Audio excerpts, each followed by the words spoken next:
Let's begin with the loudest, most controlling force in the average medieval bedroom, the church. Not your friendly neighborhood church either. This was the medieval Catholic Church.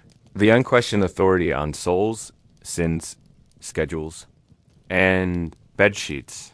If two people in the Middle Ages wanted to do more than just stare politely at each other from opposite sides of the candlelit dinner table, they first had to make sure they weren't breaking one of the church's many invisible rules, and there were a lot of them. The medieval church believed that the human body was inherently sinful and prone to temptation.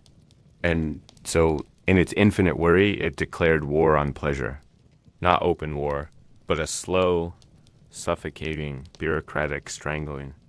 The church wasn't just concerned with what people did behind closed doors. It wanted to know how, when, where, and why they did it. And, most importantly, whether they were doing it with the correct level of guilt. Guilt, after all, was seen as a spiritual necessity. No matter how intimate the act, it was only ever acceptable under strict, married, reproductive conditions. Anything more or less was a step toward eternal damnation. To enforce this, the church issued long lists of prohibited behaviors. You might think that a moral guidebook would be vague, but no, medieval theologians love detail. There were texts that read like uncomfortable instruction manuals, which positions were permitted, which were sinful, and which were so unspeakably awful that they had to be cataloged in Latin only. Anything that wasn't strictly missionary style was frowned upon. Anything done for pleasure, even within marriage, was suspect. And anything involving creativity was outright heresy. These ideas didn't come from nowhere. Much of it was built upon the writings of early church fathers, like St. Augustine, who himself had a complicated relationship with the topic. Augustine, having lived a youthful life full of, let's say, personal experience, later swung hard in the other direction. He famously declared that even within marriage, the act was only acceptable when done purely to make children. If either partner enjoyed it too much, that was already sin creeping in. The act itself might be necessary for survival, but joy was not part of the church teachings, filtered down through sermons and confessionals, shaping the way people thought about themselves. Priests would lecture congregations not just about heavenly matters, but about household behavior. It was not uncommon for clergy to ask invasive questions during confession and to assign specific penances for specific acts. Couples who admitted to having fun in the bedroom might find themselves fasting for weeks, kneeling on stone floors, or being forbidden from communion. It was quite literally a sin to enjoy your marriage too much. There were also rules about timing. S3X was not allowed during Lent, Advent, or on feast days, which could add up to more than half the calendar year. Sundays were off limits. So were Wednesdays and Fridays in many regions. Some texts even argued against intimacy during daytime. It created a world where couples had to consult the church calendar as carefully as the weather forecast. Imagine rolling over and thinking, "No, dear, we'll have to wait until after St. Crispin's Day. It's the law." The church also emphasized that S3X had to be an act of unity, which meant it had to occur within a valid Christian marriage. Anything outside of that framework, from casual encounters to long-term relationships that weren't sanctioned by the church, was condemned. Cohabitation without a priest's blessing, mortal sin. Divorcing and remarrying, worse, homosexuality, an abomination, they said. And the punishments could be severe: social exile, torture, execution, or eternal damnation, depending on who caught you and where you lived. But perhaps the strangest part was how deeply this morality was enforced in mundane ways. People were encouraged to monitor their neighbors and even their spouses. Gossip could turn into investigation. If a woman became pregnant at the wrong time, or too quickly after her wedding, she could be accused of sin. If a couple was seen holding hands too affectionately, eyebrows would raise. There were even laws in some areas about public displays of affection. And yet medieval art and poetry show that people did love, flirt, and rebel, just quietly, carefully, and with plausible deniability. For those who wanted guidance, there were confession manuals. These were books for priests that outlined how to question parishioners about their sins. Some of these manuals read like awkward medieval fact sheets with entire sections devoted to intimate behavior. They instructed priests to ask married couples about how often they had S3X, whether they did so sober, whether they spoke during it, and what their intentions were. Were they trying to conceive? Were they focused on each other's souls, or were they simply giving in to lust? The right answer meant forgiveness. The wrong one meant trouble. In short, S3X in the Middle Ages wasn't just a private act. It was a public matter, regulated by invisible rules and moral fear. It wasn't just about love or desire or connection. It was a form of spiritual risk management. To get it right, you had to follow a labyrinth of doctrine, navigate the church calendar, confess regularly, and feel an appropriate level of guilt. Anything less could endanger not just your body, but your soul. Still, people found ways. They always do. And that quiet resistance, that gentle defiance of the rules, forms the hidden story behind all the official history. Because while the church may have written the rule book, ordinary people wrote the footnotes in whispers and glances, and in whatever stolen moments they could find between feast days. If there's one night in medieval life that has been wrapped in mystery, expectation, superstition, and a touch of theatrical horror, it is the wedding night. The phrase might conjure images of romance or passion in modern minds, but in the Middle Ages, it was more likely to be a scene of confusion, formality, and unbearable social pressure. Forget candles and roses, think awkward rituals, public verification, and a whole lot of uncomfortable silence. To understand how bizarre this night could be, we need to start with what marriage actually meant in the medieval world. It wasn't primarily a union of love. In many cases, it wasn't even the choice of the bride and groom. Marriages, especially among the nobility and wealthier classes, were arranged contracts. Families negotiated them like treaties, deciding alliances, property exchanges, dowries, and inheritance plans. The young couple, often strangers, sometimes literal children. They were expected to smile, nod, and eventually fulfill their marital duties. Whether they understood them or not, the time the wedding ceremony ended, which could range from a church blessing to a simple hand fasting in front of witnesses. The real drama was just beginning. Medieval law and custom placed great importance on the consummation of marriage. Without it, the marriage was considered incomplete, even invalid. And consummation didn't just mean privacy and unspoken assumption. No, it had to be confirmed, sometimes by witnesses, sometimes by physical evidence. And yes, that's exactly as uncomfortable as it sounds. In noble households, especially. It was common for close family members, household servants, or even clergy to escort the couple to bed. These witnesses would ensure that the bride and groom made it to the marital chamber, and, in some cases, stay there long enough for things to happen. There are documented cases where guests stood just outside the door, listening for sounds. That confirmed the act. Others would wait for the stained bedsheet, a relic of proof, waved triumphantly to assure everyone that the union was properly sealed. It's not exactly the stuff of fairy tales. The pressure was intense, especially for the bride. Her virginity was not just a personal matter, it was a political and economic guarantee. If she failed to bleed on the wedding night, suspicion could fall like a hammer. Was she truly pure? Had she been with someone else? Was the groom even capable? All these questions hovered over the evening like a cloud of incense, heavy, choking, and impossible to escape. In royal courts. The stakes were even higher. The consummation of a royal marriage could mean the difference between peace and war. If the marriage was not confirmed, the alliance might fall apart. This led to some of the most absurd public rituals imaginable. In some kingdoms, the newlyweds were literally put to bed in front of a watching crowd. The curtains would be drawn, and the audience would eventually leave, hoping that by morning everything was properly finished. In France, the tradition of the bedding ceremony even involved bishops blessing the bed. It was all deeply ceremonial and profoundly awkward. For the couple themselves, the emotional toll was enormous. Many brides were barely in there, teens, and many grooms only slightly older. They may have met only days before. There was no such thing as taking it slow. The expectation was immediate.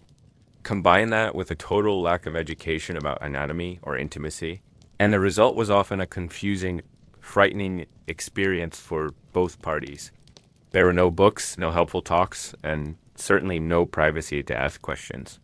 The assumption was that nature or perhaps divine guidance would take care of the details.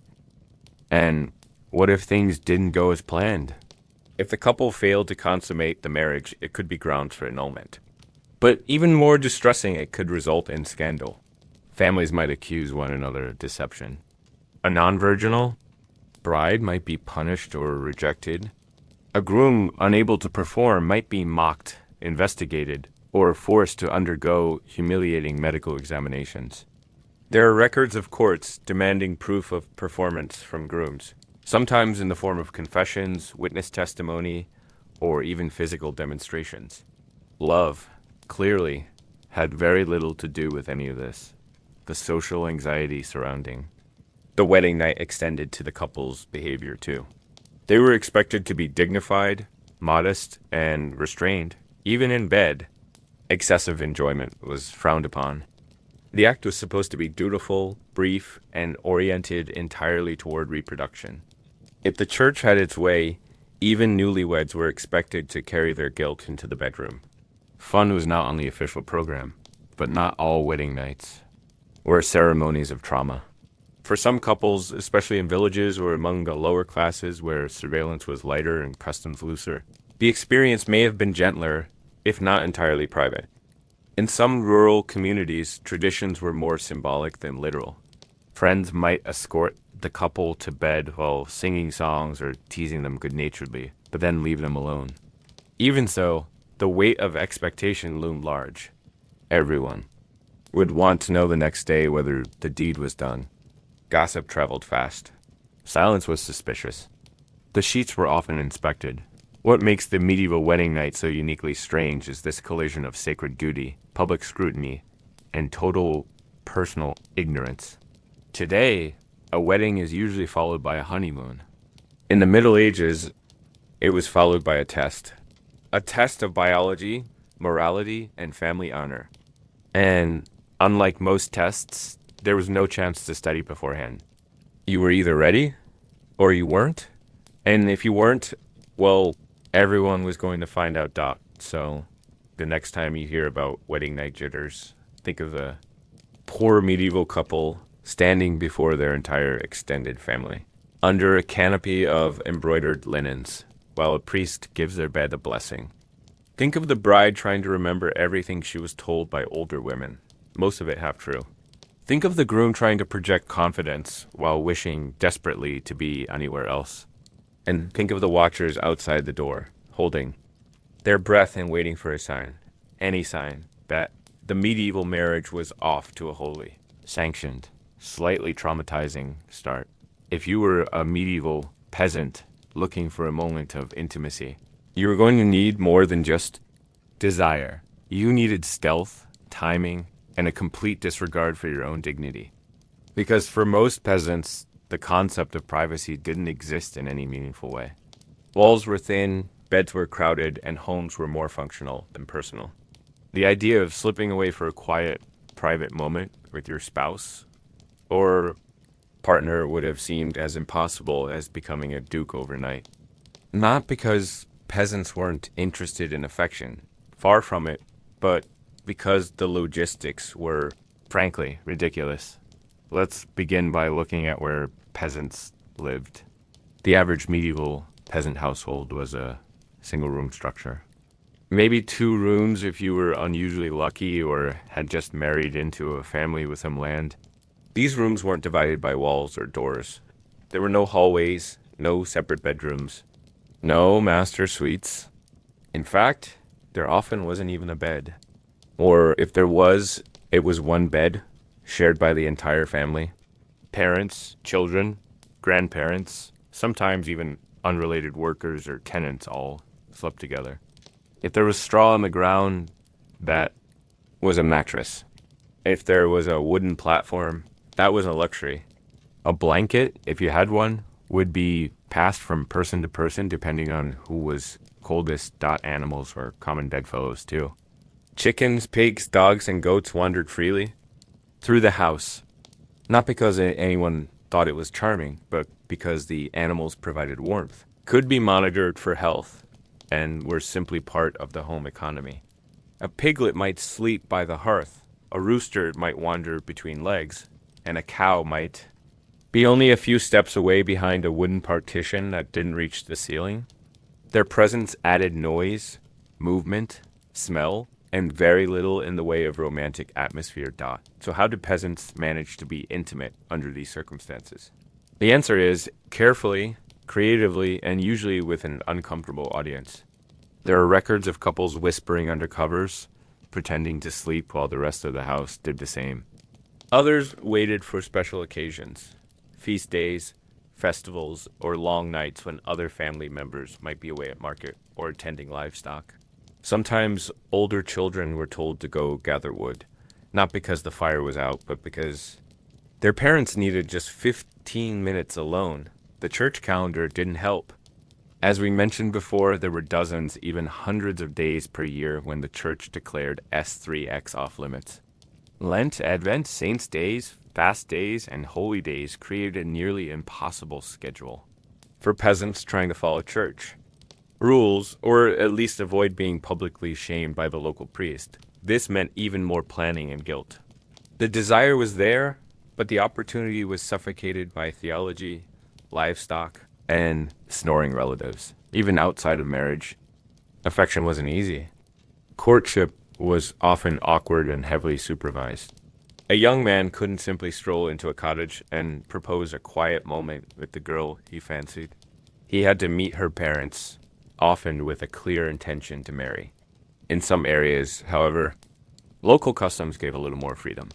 There were practices like bundling in certain northern European regions, where two unmarried people were allowed to share a bed, fully clothed, separated by a board, and usually under watchful eyes. It was meant to promote conversation and eventual marriage, but it also left plenty of room for quiet rebellion. Still, for many peasants, the act itself was viewed as a necessary function rather than a grand emotional expression. It wasn't that love didn't exist, but life was hard and people were exhausted. Work began before sunrise. It continued through cold rain and heat in fields, kitchens, or workshops. By the end of the day, people were sore, hungry, and often sick. There was little energy left for flirtation. Intimacy became just another duty, folded into a day filled with hauling water, mending shoes, and trying not to die of infection. Despite the grim setting, some joy still found its way in. Folk tales and songs often reflected a more playful attitude toward love. Peasant festivals included dances, drinking, and lighthearted teasing. During harvest season or village fairs, couples might sneak off behind barns or down dark paths, if only for a moment. These were rare escapes, but they mattered. And so, beneath the crushing monotony of survival, something resembling romance managed to flicker now and then. There were also customs around fertility and marriage that helped shape when and how couples were intimate. A newlywed peasant couple might be given a modest gift of privacy by their neighbors, who'd leave them alone for a few days as a kind of informal honeymoon. But even then, the village would be watching, whispering, and occasionally teasing. Whether the bride was seen smiling or the groom appeared exhausted could become the subject of communal gossip. And when children came, and they usually came quickly, the cramped home grew even smaller. Babies slept in the same bed. Toddlers climbed over their parents at night. Teenagers eventually curled up in corners or shared sleeping mats with siblings. The idea of intimacy became less a romantic act and more an obstacle course of timing and noise control. For many peasants, the most peaceful moment in the day was when the fire died low, the last cow stopped shifting its weight, and every other Living thing in the house had finally gone still. That moment, fleeting, delicate, and barely noticeable, was when a couple might finally reach out to one another. Not with speeches, not with grand gestures, but with a brief touch in the dark.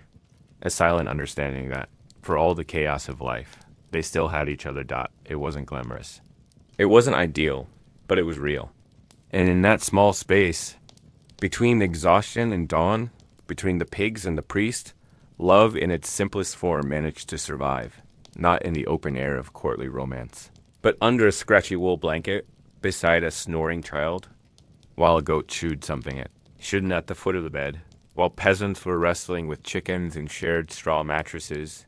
The noble classes faced a different kind of discomfort, not the lack of space, but the suffocating presence of expectations. Because for the nobility, S3X was rarely about intimacy. It was rarely about love. It was almost never about personal fulfillment. In the great houses and cold stone castles of medieval Europe, the act of S3X was more a matter of statecraft. Passion. It was strategic. It was scrutinized. It was tangled up in dynasties, bloodlines, and the heavy velvet curtain of duty. To be born a noble meant you weren't just a person, you were part of a legacy. Your body was not entirely your own. It was a vessel for inheritance, lineage, alliances, and reputation. A noble woman, in particular, was raised to understand that her value would be measured in her ability to produce legitimate heirs, not just any children, but sons. Healthy, politically useful male heirs. The kind who could inherit lands, bear crests, and marry into other powerful families. A noble woman's wedding night was not the beginning of romance. It was the first test of her utility to her house. No pressure. For noblemen, the expectations were no less rigid, only different in flavor. A young lord might have spent his adolescence under tight control, learning etiquette, arms, and governance. He was expected to be virile, commanding, and composed, yet never ruled by passion. His marriage, like the woman's, was arranged. It might be to someone he had never spoken to. A foreign princess, a distant cousin, a widow with a good dowry. Affection was not part of the contract. The goal was to create stability, secure property, and expand influence. Whether the couple liked each other was secondary. Whether they had chemistry was irrelevant. And so noble S3X became a performance, a private ritual watched by public eyes. The couple might be escorted to their chambers after the wedding by a group of relatives, officials, or even priests. This bedding ceremony, as it was called, was symbolic, but still profoundly invasive. They were to lie beside each other, clothed or unclothed depending on custom, while onlookers offered blessings, poems, or advice. In some cases, the sheets would be inspected the next morning. The presence or absence of blood could determine whether the marriage was seen as valid, or whether trouble was brewing. But even after the ceremonial hurdle was cleared, the noble bedroom remained a political space. In royal courts, queens and noble ladies were expected to time their pregnancies in accordance with public needs. If a kingdom was facing uncertainty, producing an heir became a national emergency. The court would wait anxiously for news of conception. Servants would whisper about morning sickness. Midwives would be questioned. And if a queen failed to conceive, it could be treated as a kind of treason. Not her fault, perhaps, but not entirely forgiven either. Affection in this world had to wear a disguise. A noble couple might genuinely grow fond of one another over time. Some did, but any expression of desire was to be hidden beneath decorum. Love letters were rare and often secret. Public displays of affection were discouraged. Everything had to remain dignified, restrained, and useful. Even pleasure was subject to political interpretation. If a woman appeared too interested in her husband, she might be called immodest.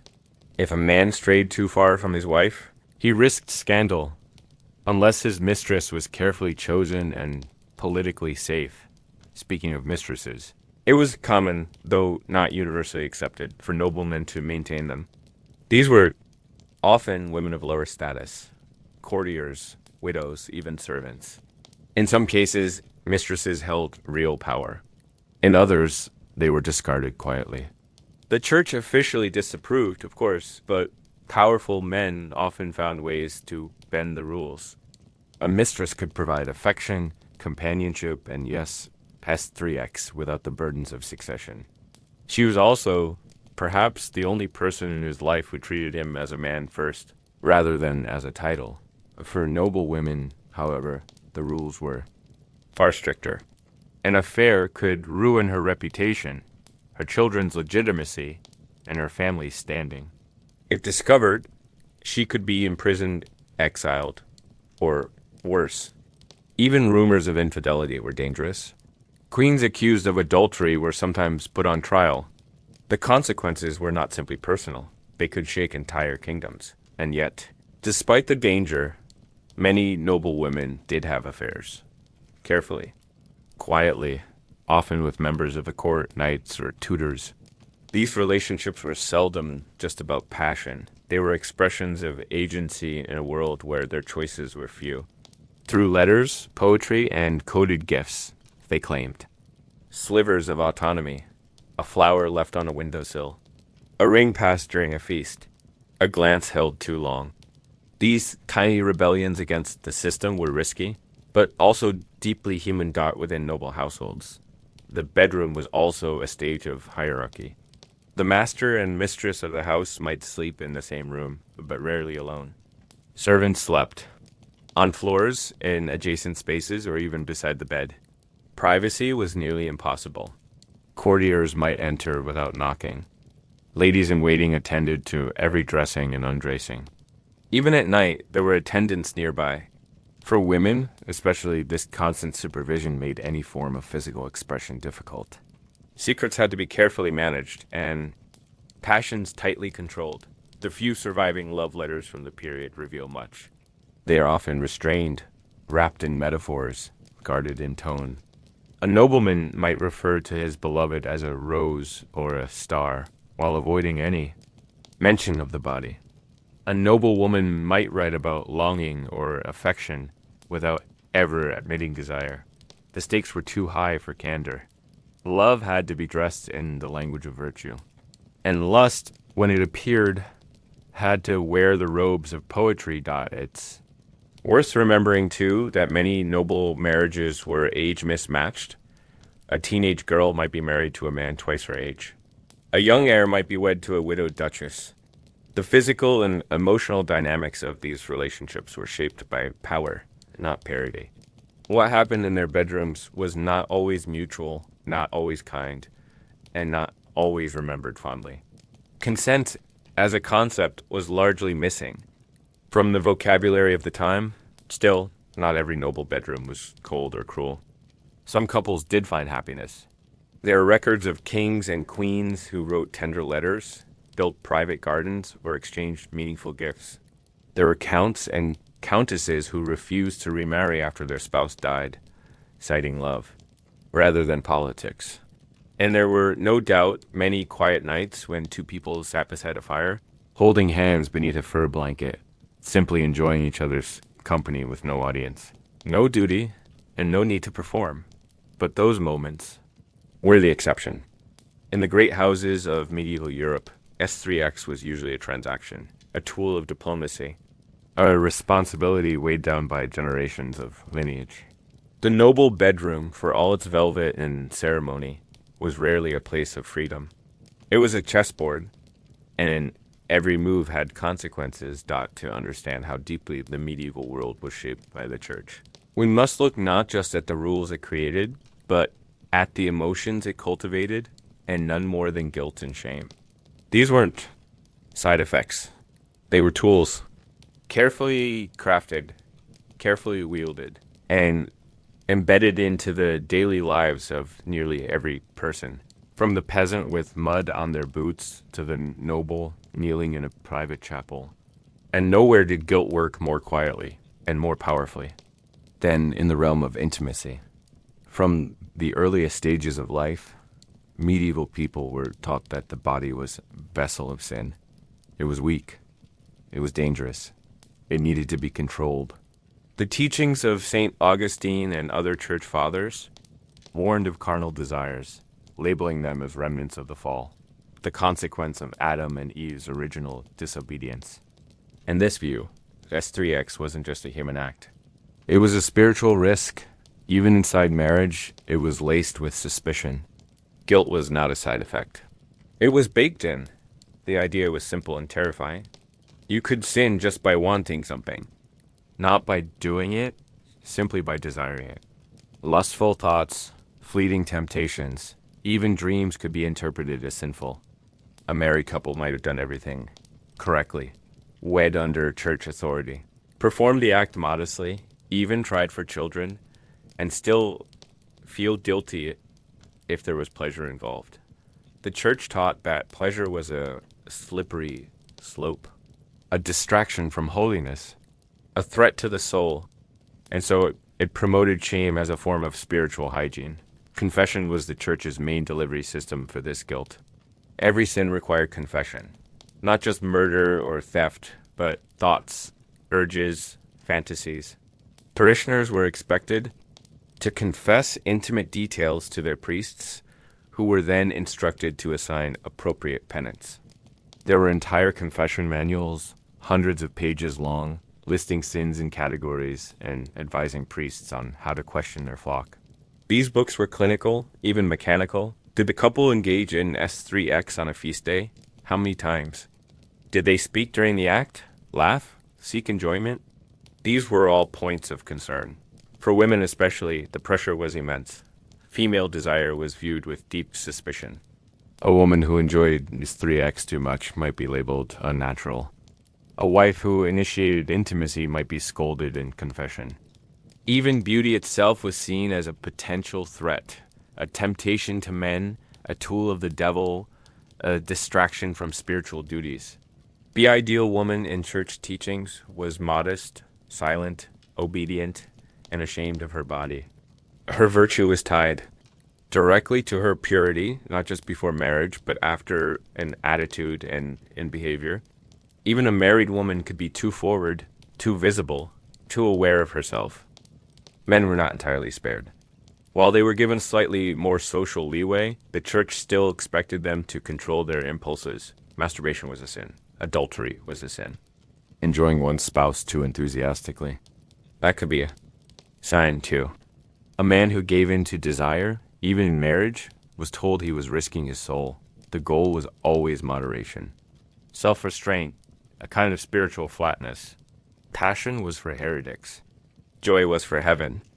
The body was a burden to be managed, not celebrated, in many ways. The medieval church created a spiritual surveillance system. No one could see into your mind, but you were expected to report yourself. And if you failed, you were taught to feel guilty anyway.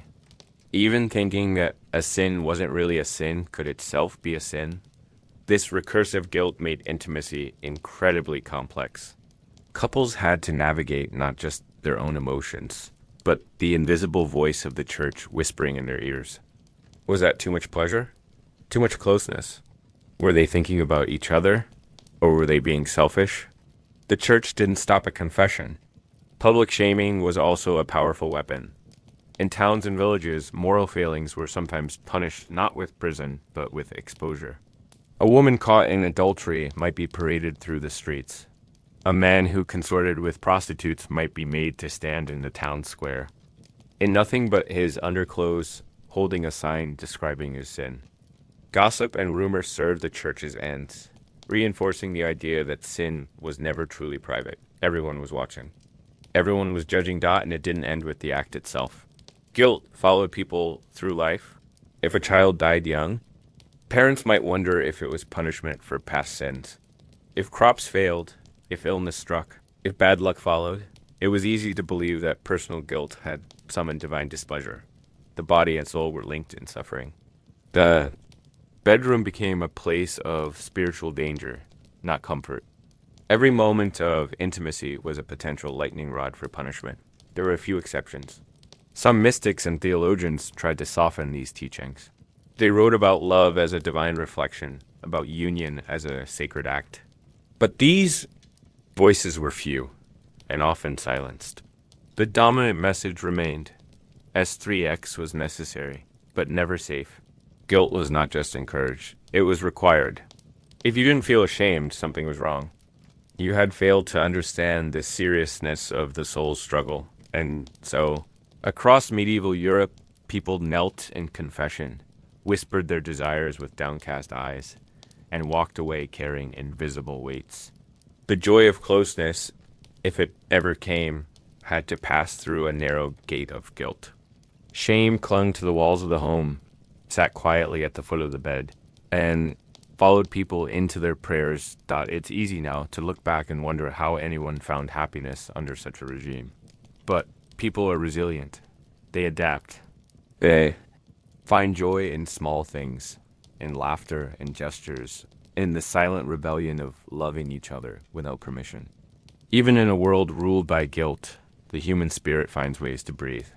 And perhaps in those quiet, stolen moments between duty and doctrine, some people even found something close to peace. If the church in medieval Europe tolerated S3X at all, it was only as a necessary evil, something to be endured for the purpose of reproduction, preferably without eye contact, and certainly without pleasure. But beyond the basic expectations of marital duty, there lurked a long, anxious list of things that were absolutely not allowed. The church's moral imagination was surprisingly vivid when it came to cataloging forbidden pleasures, which, ironically, suggests they thought about them quite a lot. These forbidden acts weren't just condemned quietly. They were written about in manuals, sermons, letters, and court records. Theologians pored over the fine details of what could be allowed in a marital bed and what would doom a soul to hell. In doing so, they created an entire theology of fear, one in which physical closeness had to be carefully monitored, and even the gentlest touch might be a slippery slope to sin. First on the list of medieval panic-inducing behaviors was anything that deviated from their natural order. That meant any position besides missionary was considered suspicious. Not necessarily damning in every case, but highly discouraged. The reasoning was that God had created the human body for a specific purpose, and any variation from that design was a sign of moral weakness or even demonic temptation. Passionate kissing, extended foreplay, or anything that lingered too long. On physical pleasure instead of procreation was frowned upon. There was no concept of mutual enjoyment in church doctrine, only the fulfillment of divine order. The fear wasn't just physical, it was also imaginative. The medieval church was terrified of the human imagination, especially when it turned inward. Fantasy was seen as a doorway to sin. A husband or wife who thought of someone else during intimacy was believed to be committing spiritual adultery. Even if nothing ever happened in the real world, the thought itself was a kind of betrayal. Lustful dreams, too, could be damning. A nocturnal emission might be viewed as a sign of spiritual impurity. It wasn't just about what you did, it was about what your mind wanted, even if you didn't act on it. Masturbation was strictly forbidden for both men and women. Church fathers considered it wasteful, indulgent, and selfish. It was labeled a mortal sin in many texts, and those who confessed to it were often assigned harsh penances. Fasting, long prayer sessions, or acts of self-denial. The idea that a person might seek pleasure alone, outside of marital union and without the intent of creating life, was horrifying to the medieval clergy. It meant pleasure had been separated from its holy purpose, and that was simply intolerable. Homosexuality was another deep source of clerical panic. While attitudes varied somewhat by region and century, the official church position was unambiguous. Any sane 3X behavior was considered a grave sin, referred to in official writings as sodomy, a broad and deliberately vague term that covered everything from affectionate touching to intimate acts. Punishments were severe and could include excommunication, imprisonment, or even execution, especially if the accused were clergy themselves. The church's obsession with rooting out same-3X behavior often led to public trials, humiliations, and violent purges, especially in male-only religious communities. Where suspicion ran high and privacy was minimal. Acts involving oral or anal. S3X, even between husband and wife, were condemned in no uncertain terms. These were labeled unnatural vices, punishable not just by confession and penance, but in some regions by public disgrace or formal legal charges. The underlying belief was that any S3X act not clearly linked to reproduction was not only shameful, but dangerous. It challenged the divine order, and thus was treated as a kind of spiritual rebellion. A quiet rebellion, perhaps, but rebellion. Nonetheless, even S3X during pregnancy, menstruation, or after childbirth could be frowned upon. Some theologians believed these acts were impure, weakening to the soul, or even physically harmful. There were strange medical theories passed down through clerical writings, beliefs that intimacy during these times could harm the child's soul, cause deformities, or invite demonic influence. These ideas weren't just whispered in confessionals. They were preached from pulpits, written into laws, and passed down in family tradition. And because most people had no access to other education or information, these beliefs shaped behavior for generations. Perhaps the most astonishing part of all this is how specific many church documents became. Some confession guides list dozens of forbidden acts, creating a labyrinth of spiritual anxiety. These weren't vague commandments. They were detailed, almost obsessive instructions about what to avoid, when to avoid it, and what penance to assign for each misstep. There were even charts. Imagine a medieval couple sitting at the edge of their straw bed, nervously consulting a priest-approved guidebook before holding hands.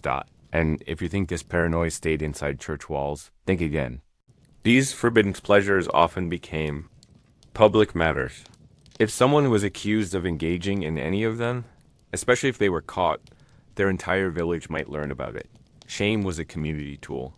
Accused people might be forced to make public confessions, pay fines, or endure church-sanctioned punishment rituals. In some cases, entire families were shamed for the actions of one member. A father's behavior could stain his children's future. A mother's reputation could determine whether her daughters were allowed to marry. It wasn't just about sin. It was about power. By controlling what people could do with their own bodies, the church extended its reach into the most private, personal corners of medieval life. Forbidden pleasures weren't just forbidden because they were risky. They were forbidden because they reminded people that they could still feel joy without permission. And joy uncontrolled was dangerous. Despite all this, people continued to resist in small, quiet ways. They stole moments. They told jokes. They wrote secret letters. They carved little symbols into trees, left flowers on windowsills, and met in dark corners. Some couples found ways to love each other deeply, even while pretending to follow the rules. Others didn't pretend at all. They simply accepted the risks, whispered their pleasures, and lived in the shadow of a church that watched more closely than any human could bear. In the end, what the clergy feared most was not lust, or desire, or fantasy. What they feared most was autonomy, the idea that ordinary people could choose how to love, how to touch, and how to be. And so they built a wall of forbidden acts, hoping it would hold. But the human spirit, tender, persistent, and infinitely creative, always finds the cracks. Few images from the medieval world capture the imagination quite like the chastity belt. It's one of those strange historical objects that seems to say everything and nothing at once. A cold metal contraption, supposedly locked around the waist of a woman, meant to protect her virtue in the most literal and invasive way possible. To modern minds, it conjures images of jealous lords heading off to war, leaving behind their wives with a key tucked into their armor, trusting that no temptation or treachery could prevail. But how real were these devices? Did they actually exist in the Middle Ages, or are we chasing shadows through the dust of misunderstood artifacts? The first thing to understand is that the story of the chastity belt has been heavily shaped by later centuries, particularly the Renaissance. The Enlightenment and the Victorian era, many of the surviving medieval chastity belts were actually created much later, either as jokes, warnings, or museum curiosities. The earliest written references to such devices are surprisingly scarce, and when they do appear, they're often satirical or metaphorical rather than literal. They show up in poems, plays, and moral tales, more as symbols than actual hardware. The 5th-10th century, German satirist Conrad Kaiser included a drawing of a chastity belt in his military manual Belleforis. But even this time, it was likely a joke, a ridiculous idea meant to poke fun at overprotective husbands. The belt in his illustration looks impractical, and the tone of the surrounding text suggests exaggeration. Other references around the same period follow a similar pattern. They use the chastity belt as a humorous or cautionary symbol, not as a description of real practice. And yet, some physical objects do exist. Metal contraptions shaped like undergarments locked at the waist with strategically placed plates and holes. These are sometimes dated to the Middle Ages, but most have since been redated to the 16th, 17th, or even 19th century. Many were created as part of museum displays, meant to shock or amuse Victorian audiences who had a deep fascination with the barbaric past. For them, the chastity belt wasn't so much a relic as a lesson, a way of showing how far society had supposedly come. But whether or not they were used widely, the idea of the chastity belt did reflect real anxieties. Medieval society was obsessed with female purity, not because it loved women, but because it feared what they represented. A woman's virginity was often tied to her family's honor. Her loyalty, once married, was treated as a matter of property and lineage. The possibility of infidelity didn't just threaten a marriage, it threatened bloodlines, inheritance, and the transfer of wealth. A nobleman needed to be sure that the child in the cradle was his. And so, while literal metal belt may have been rare or even imaginary, the metaphorical chains placed on women were very, very real. The church encouraged this mindset. Priests and theologians preached about chastity constantly. Virgin martyrs were praised as saints. Wives were expected to submit quietly to their husbands, and widows were encouraged to remain celibate for the rest of their lives. Women who showed too much confidence, independence, or desire were treated with suspicion, and any attempt by a woman to control her own body or express her sexuality could lead to accusations of sin. Witchcraft or moral decay got in this environment. It's easy to see how the idea of a chastity belt would flourish, not as a common device worn daily, but as a myth that reinforced the broader system of control. It told women, you are watched. Your body is not entirely your own. Your loyalty must be proven, and your pleasure must be denied. Whether or not they were locked into iron devices, most medieval women lived under psychological locks, cultural, religious, and social mechanisms that made deviation dangerous and shameful. There were, however, other methods of control that were very much real. Physical confinement, for instance, was common. Women could be sent to convents, locked in towers, or placed under the guardianship of male relatives. Honor-based punishments were not unusual. In some regions, if a woman was caught in adultery, or even accused, she could be publicly humiliated, branded, beaten, or forced into religious penance. These were not stories or symbols. These were real consequences enforced by families, churches, and the law. For lower-class women, the situation was different, but still harsh. A peasant girl might not face a literal chastity belt or a walled convent, but her reputation could still make or break her future. A single rumor of promiscuity might ruin her marriage prospects, turn her into the target of gossip, or make her vulnerable to exploitation. In some cases, families tried to protect daughters by keeping them under constant supervision, not with belts and locks, but with watchful eyes and strict rules. Interestingly, in medical texts from the medieval and early modern periods, there are occasional references to belts or girdles used for non-S3 usual purposes, things like supporting hernias, protecting wounds or treating so-called hysteria. Some of these devices may have resembled what later generations identified as chastity belts, but their function was medicinal, not moral, and their use was likely limited to specific, documented conditions, not mass practices of female control taught by the 18th and 19th centuries. Chastity belts began appearing more frequently in museum collections and traveling exhibitions. Many were elaborate, obviously theatrical, and clearly never meant for real wear. They were designed to titillate, to shock, or to make moral statements about the past. In some cases, museum curators even fabricated authentic backstories to increase public interest. These belts became part of a broader fascination with medieval cruelty, a way to project barbarism onto the past, while implying that modern society had moved beyond such things. In truth, what had changed was not necessarily the control of women, but the methods and language used to justify it.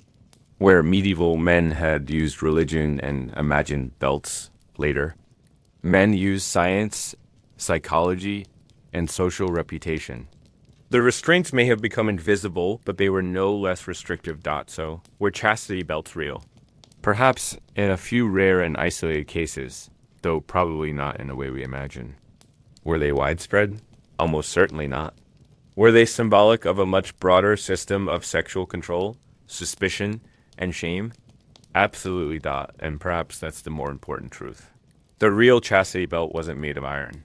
It was made of fear, silence, and obedience, wrapped around the lives of women from all walks of life, tightened not by keys, but by culture.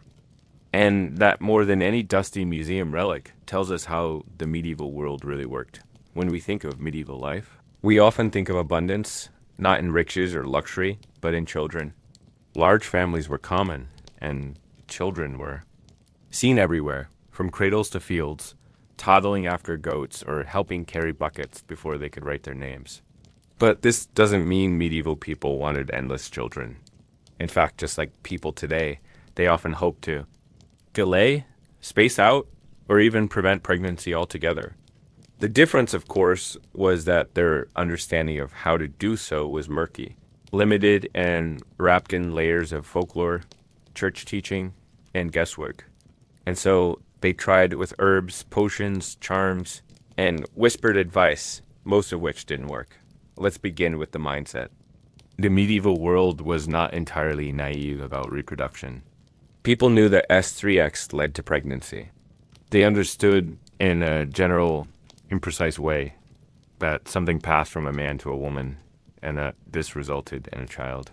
But the finer details were cloudy. There were many competing theories, often influenced more by ancient philosophy and church doctrine than by biology. Some believed in the two-seed theory, where both the man and woman contributed equal substance to create a baby. Others believed only the man's seed was essential, and the woman simply provided a kind of fertile soil. Timing was misunderstood. 2.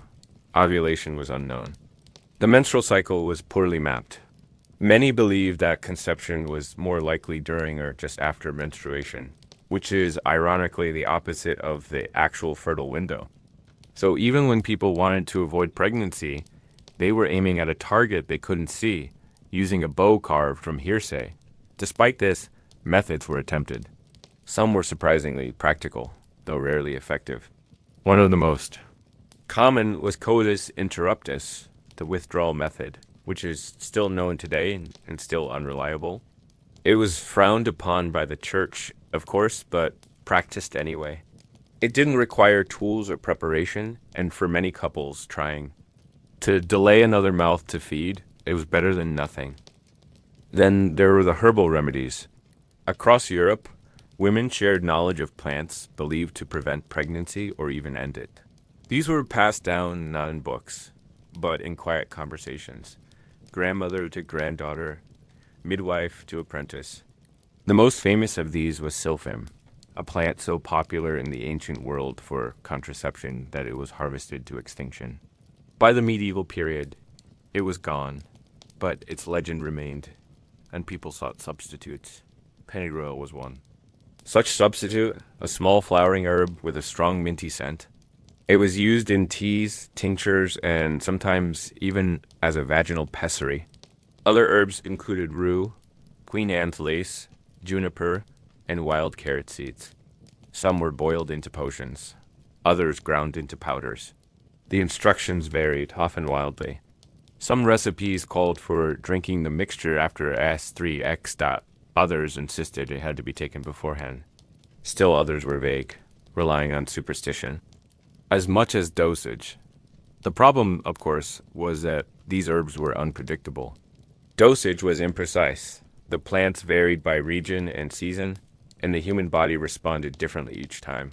In small amounts, they might do nothing. In larger amounts, they could cause nausea, vomiting, or worse. Some were abortifacients, meant to end early pregnancies, and could be dangerous or deadly. The line between contraception and poison was thin. And without modern medicine, even the attempt carried risk. Beyond herbs, there were mechanical efforts. Linen sheaths soaked in vinegar or wine were sometimes used by men as rudimentary condoms, though their primary purpose was often disease prevention rather than contraception. Animal bladders and intestines were occasionally fashioned into coverings. But these were rare, expensive, and uncomfortable. They weren't mass-produced. They weren't reliable. And they certainly weren't endorsed by the church. Speaking of which, the church had its own opinions. Officially, all forms of contraception were sinful. S3X was only permitted within marriage, and its sole purpose was reproduction. Anything done to prevent that, whether herbs, withdrawal, or intention, was a form of defiance against God's design. Church fathers wrote extensively about the dangers of spilling seed or interfering with nature.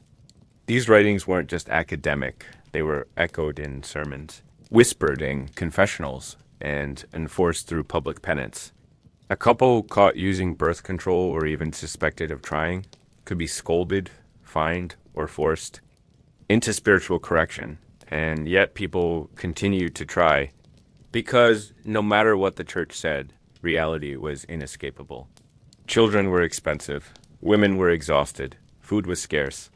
Pregnancy could be dangerous, especially with each new child. In a world where maternal mortality was frighteningly common, the desire to pause or limit childbirth wasn't selfish. It was survival. And so, behind the public face of piety, a quiet tradition of trial and error endured. There were also strange superstitions. Methods that had no scientific merit but were repeated all the same. Amulets worn on the thigh. Stones carried in. The pocket. Spells whispered during the act. Rituals performed with animal parts or symbolic gestures. These had more in common with magic than medicine, but they offered comfort. A sense of control, a tiny hope that maybe, just maybe, the next child could wait another year. Some medical texts include recommendations, a sign that even learned men, cloaked in robes and Latin, acknowledged the demand. But these recommendations were often cryptic or cautious, designed to avoid censure from religious authorities. A physician might hint that certain baths or diets reduce fertility. A midwife might suggest timing or positions to avoid pregnancy, all while pretending not to be offering. Any such advice at all dot the gap between what people wanted and what the church allowed was vast. And in that gap grew a shadow economy of knowledge, whispered, hidden, half-remembered. It was passed between women like a secret hymn, one not sung in church but in kitchens and fields, beside streams and in low-ceilinged bedrooms after long. Days of work in the end. Medieval contraception was less about success and more about hope. Hope that one more child wouldn't push the family into poverty. Hope that a mother might survive another year. Hope that love and caution could coexist even under the watchful eyes of priests, neighbors, and superstition. Today, we know that most of these methods were unreliable. We know how the body works, how conception occurs, and how to prevent it with precision. But in those earlier centuries, people did what they could with what little they had, and that, perhaps, is the most human truth of all. In a medieval world bound together by custom, religion, and inheritance, Few things cause more quiet panic than adultery. It was not merely a personal betrayal or a breach of trust. It was a dangerous crack in the foundation of society itself. Adultery threatened bloodlines, inheritance, alliances, and honor. It stirred the whispered winds of scandal in castle halls and village squares alike. Whether you were a peasant or a noble, a woman or a man, the consequences of straying, or even being suspected of straying, could ripple far beyond the bedroom. Let's begin with the basic understanding of what adultery meant in the Middle Ages. Technically, it referred to a married person having a S3L relationship outside their marriage. But in practice, the definition tilted heavily against women. A man who wandered might be chastised, yes, but often with a wink and a shrug. A woman, on the other hand, was gambling with her life. That was because medieval society, especially in Europe, centered inheritance through male lines. Property, titles, and wealth passed from father to son.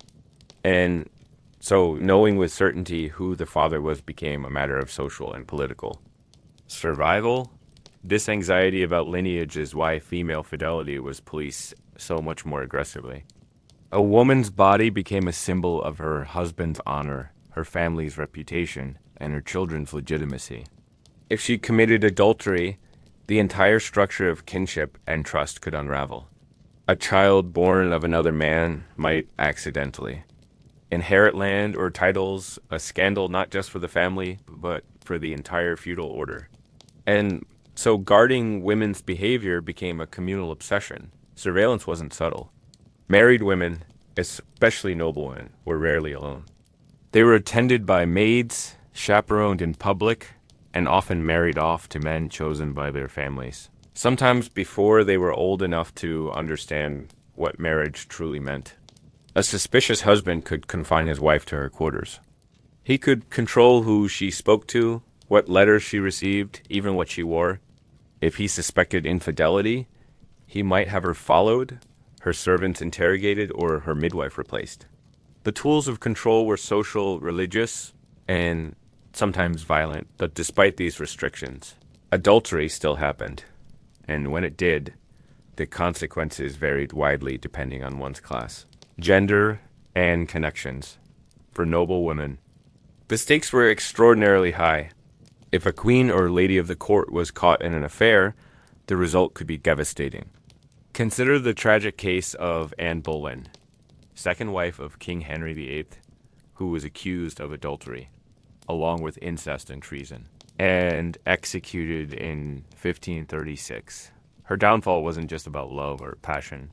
It was about power succession and the paranoia of a king desperate for a male heir, other noblewomen. When accused were quietly divorced, sent to convents, or stripped of their children and titles. Some were imprisoned in their own castles, their names erased from family records. Public punishment was rare among the upper classes. Scandal was managed carefully to avoid embarrassment.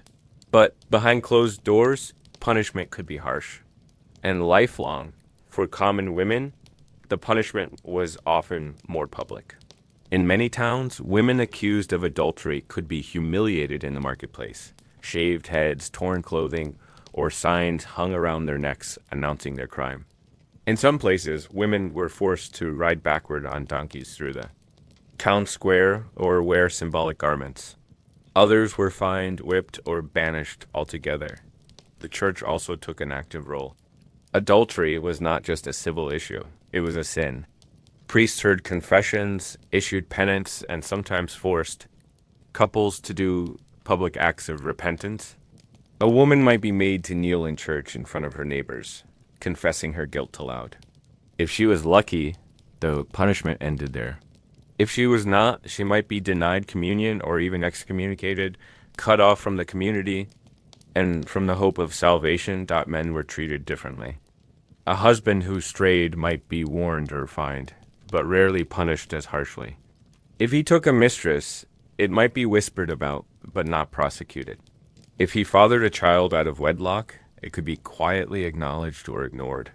In some cases, especially among the nobility, Illegitimate children were even given positions of power or lands of their own.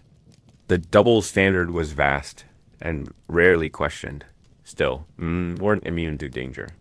If a man was caught sleeping with another man's wife, especially the wife of someone powerful, he could face brutal consequences. No woman could be exiled, imprisoned, or executed for such trespasses. Among peasants, the punishment might be more immediate, a beating from the woman's husband, or worse. There are recorded cases of men being castrated for adultery, either as formal punishment or in acts of private revenge. And, of course, there was the matter of illegitimate children. While some were quietly absorbed into the family, others became permanent stains on reputations. A woman who bore an illegitimate child might be ruined socially, economically, and spiritually. She could be barred from marriage, rejected by her family, or forced into begging or prostitution. The child, too, often carried the burden, labeled a bastard, denied inheritance, treated as a second-class being in a rigidly stratified world. But not all affairs were discovered, and not all consequences were grim. Some lovers were careful, protected by distance, wealth, or clever servants. Some wrote letters in code. Some met in wood cellars or chapels after dark. A few, very few, may even have found long-lasting happiness in secret, sustained by luck and discretion. Literature from the time is full of these secret romances, half-warnings and half-wishes. Courtly love poems riddled with longing and metaphor hint at the quiet rebellion simmering beneath the surface. Still, the risk was always there, a shadow over every gesture, every letter, every lingering glance. In a society built on surveillance and shame, even the suggestion of infidelity could destroy a life. The scandal didn't have to be proven. A whisper was enough. And in small towns or large courts, whispers traveled fast. Ultimately, adultery in the medieval world was not just a matter of love or betrayal. It was a collision between desire and control, between private feeling and public order. It revealed the fault lines in a system that demanded loyalty, obedience, especially from women, and yet behind locked doors in chapel. Curtains in the spaces between duty and danger, people still reached for something more, a moment of connection, a stolen kiss, a truth denied by law but insisted upon by the heart taught in the winding streets of the medieval city. Among the market stalls, the church bells, and the smell of bread and waste, there was another rhythm quietly pulsing, one less spoken of, but always present. S3X work was part of the medieval world, woven into its daily rhythms and moral contradictions. Officially condemned, unofficially tolerated, and deeply misunderstood. The life of a S3X worker in a medieval town was one of visibility and invisibility at once. And like so much else from that time, it was shaped by poverty, gender, and the ever-watching eye of the church not to begin. It's important to set aside the myth of medieval society as purely pious and restrained. While sermons thundered against lust and laws promised punishment, S3X work didn't just exist. It thrived in many cities across Europe. From London to Florence, Paris to Prague, brothels were often openly established and sometimes even regulated by local authorities. It was an open secret, a necessary contradiction. The church said one thing, but society, especially urban society, did another. This uneasy tolerance had roots in medieval thinking. Theologians and city leaders alike believed that men would sign regardless of moral teachings. It was better, they reasoned, to contain that sin, to provide controlled outlets for male desire, than to risk worse outcomes like adultery, rape, or social unrest. In this warped logic, S3X workers became sacrificial figures. Better they endure dishonor, the argument went, than virtuous women be endangered. So, in some places, brothels were set up near city gates or away from churches, discreet but known. The women, and sometimes men, who worked in these places rarely chose the profession freely. Most were poor. Many were abandoned, widowed, or fleeing something worse. a young woman who lost her dowry, or a girl sent away from her home village, after a scandal, might find herself with no options left. S3X work, though stigmatized, offered food, shelter, and some measure of autonomy in a world with few safety nets. Life inside a medieval brothel varied widely depending on place, time, and wealth. In larger cities, brothels might be managed by madams who paid taxes and kept accounts. Rooms were small and dim, beds were shared, privacy was rare. Some establishments were cleaner than others, but many were unhygienic, with lice, fleas, and disease lurking beneath every blanket. In quieter towns, S3X workers might rent rooms in taverns or inns, meeting clients wherever they could. Others walked the streets, working independently. Their names whispered at night but unspoken by day-dot. The law's approach to S3X workers was a patchwork. In some cities, like certain districts of medieval Paris, authorities issued licenses and set curfews. In others, S3X workers were arrested, fined, or branded. There was no consistency. In the same year, one woman might be allowed to work under the town's protection, while another might be dragged before a magistrate and punished for the same behavior. Everything depended on local politics, the mood of religious leaders, or the personal whims of powerful men. The church, unsurprisingly, condemned the practice, at least officially. Priests preached that S3X work was sinful, degrading, a danger to the soul. And yet, churchmen were also among the clients. Scandals surfaced occasionally, abbots caught in brothels, monks frequenting the same alleys as soldiers. In response, the church doubled down on confession and repentance. S3X workers who repented were sometimes offered a way out, sent to convents, given new clothes, renamed, but most simply returned to the streets when hunger came again. Shame was a heavy weight. S3X workers were excluded from many parts of daily life. They couldn't marry. They were barred from certain guilds. They were refused burial in consecrated ground. Children born to them were often denied legitimacy, and in some cases forcibly taken away. And yet, despite this rejection, S3X workers formed their own communities. They looked after one another. Older women taught younger girls the ways of the trade. They shared food, whispered warnings, and sometimes protected each other from violence, and violence was a constant threat. Clients could be cruel. So could city guards. There were no unions, no protections, no rights. If a woman was beaten, robbed, or even killed, her complaint was often ignored. The law assumed she had brought it upon herself. Some brothels paid guards or bribed officials for protection. Others relied on whatever strength the women could muster themselves, or on the fleeting kindness of a loyal customer. It wasn't all darkness. Though, within this harsh world, there were also moments of strange power. A successful S3X worker could earn enough to buy her freedom, rent her own space, or even set herself up as a property owner. In rare cases, women retired from S3X work and became respected, or at least tolerated, members of the town. Some supported churches or hospitals. Some took in apprentices or offered shelter to abandoned children. These were quiet resistances, subtle reshaping of society had discarded. There are also records of celebrations, days when S3X workers were allowed to dance in the streets or attend church in designated pews. These moments didn't erase the stigma, but they hinted at a complex relationship between society and the people it pretended to shun. For all the preaching and punishment, the truth was that S3X workers were part of the medieval city's fabric. Invisible and indispensable, and so they endured, with painted faces or veils drawn low, with laughter too loud or silence too heavy, with hearts hardened or still miraculously open to kindness. In their small rented rooms above taverns or in alleys slick with rain, they lived lives full of struggle, resilience, and quiet defiance. Today, we remember them mostly through court. Records, sermons, and warnings, documents written by men who saw them as problems to be solved.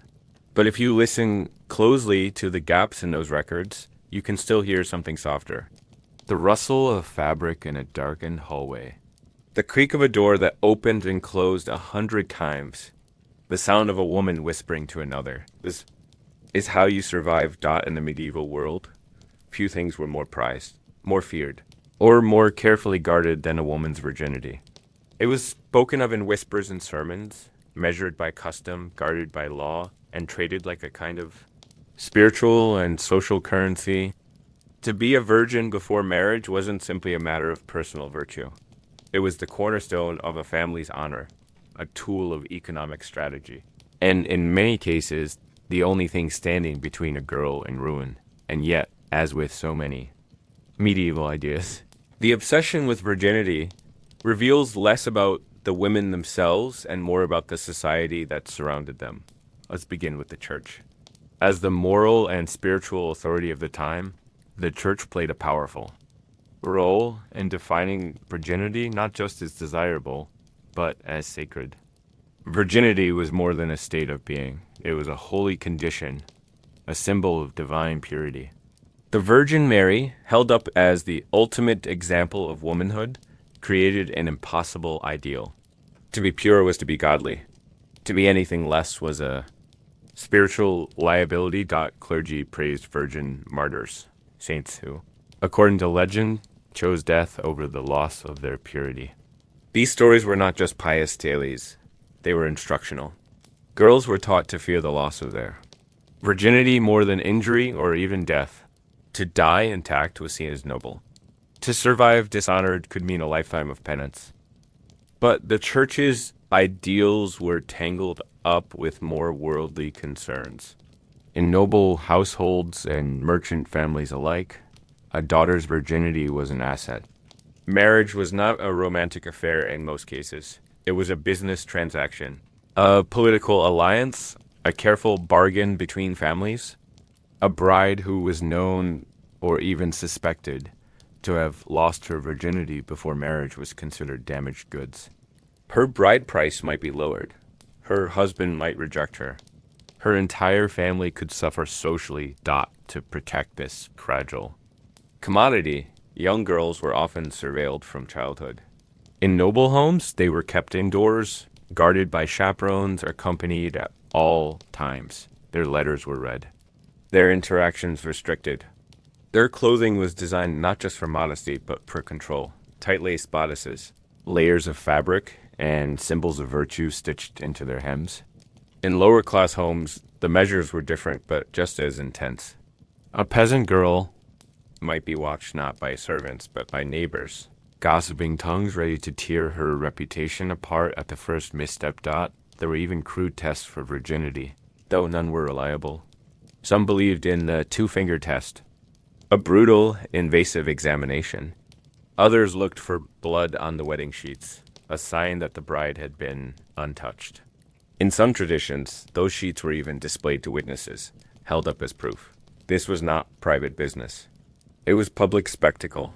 A woman's body was not just her own. It belonged in some sense to her community. And if a woman failed these tests, whether in fact or in suspicion, the fallout could be swift. A man might refuse to consummate the marriage. Families might demand the return of the dowry. In certain legal systems, a husband could take his new wife to court for deception. And the woman, she had little recourse, whether innocent or not. She carried the blame. In urban centers. This anxiety was especially sharp. In cities where marriages were arranged between merchant families or tradesmen's guilds, virginity was seen as a mark of credibility. A girl who maintained her reputation could improve her family's standing. A girl who lost it might condemn her sisters to lesser marriages, or worse, lives in servitude. But beneath all this public pressure, real human emotions still stirred. Many girls were simply frightened. They didn't understand what was expected of them. They were told to guard their virtue without always knowing what that meant. There were no schoolbooks explaining the body, no classes on relationships. Just silence, fear, and vague warnings.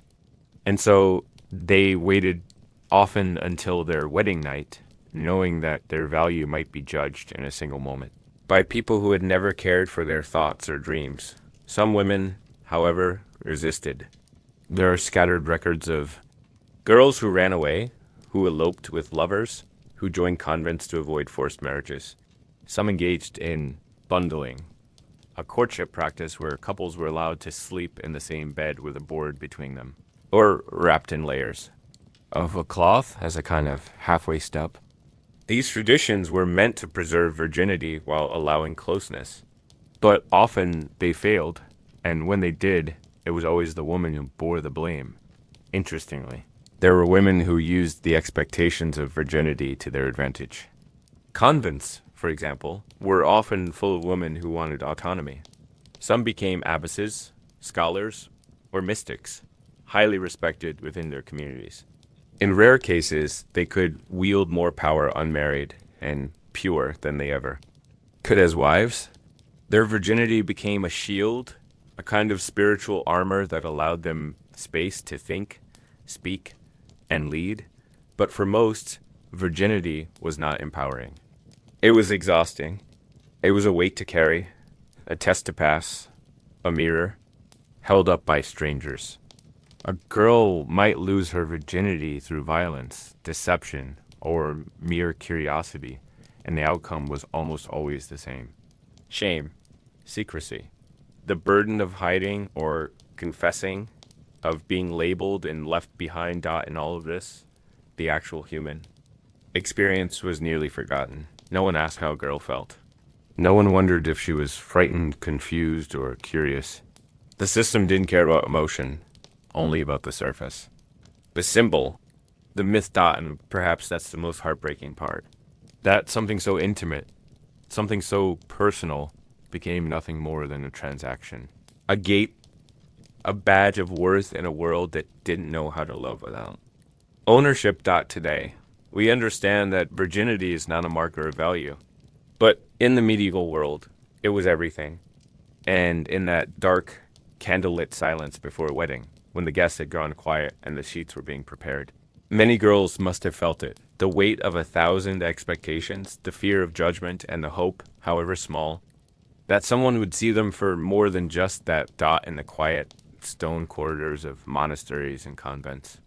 Behind heavy doors and high walls, medieval monks and nuns were meant to live lives apart from the world.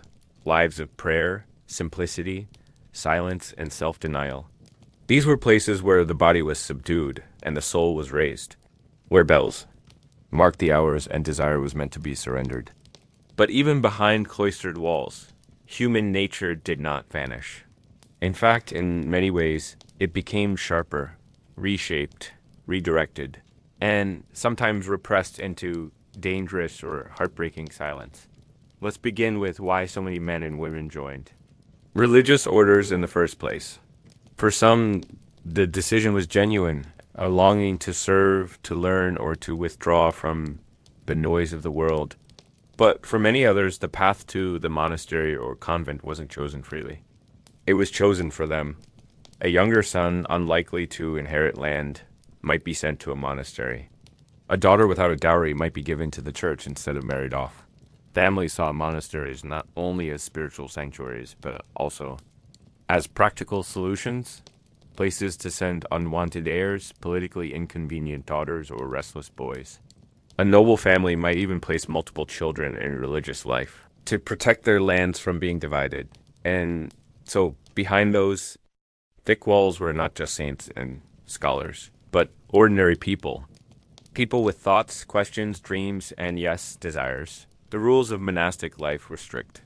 In most orders, monks and nuns took 3 vows: poverty, chastity, and obedience. Chastity didn't just mean no physical relationships.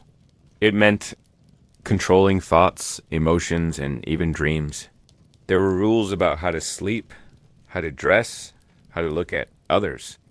The body was seen as a constant danger, a temptation to be battled every day. For monks, the challenge was often solitude. Long hours in cold cells, copying manuscripts or praying alone, left the mind plenty of space to wander. The writings of the time are full of warnings about sinful thoughts, demonic temptations and nightly stirrings. One monk wrote of being tormented by dreams of a woman he had seen years before, a face that returned to him again and again, no matter how many prayers he recited. For nuns, the struggle could be even more difficult. Many had entered the convent as children, knowing little about their own bodies or the world beyond.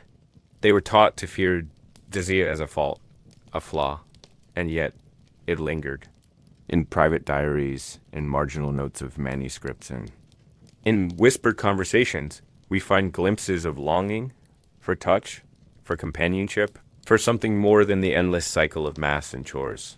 Some found subtle ways to express this longing. Letters were written, poems were exchanged. A nun might become emotionally attached to her confessor. A monk might feel drawn to a visiting layperson. Some of these attachments remained platonic, but deeply emotional. Others crossed boundaries. There are records, often buried deep in archives, of monks who fled monasteries to marry, nuns who became pregnant, or lovers who disguised themselves to sneak into one another's quarters. These scandals were not common, but they were not unheard of. When discovered, the consequences could be severe. Monks were defrocked. Nuns were excommunicated. Some were sent to stricter orders, where punishments included fasting, isolation, or public penance. But not all were punished. Some were quietly transferred, their offenses brushed aside. Others repented, confessed, and were forgiven. The church was caught in a strange position, demanding perfection while knowing that its members were only human.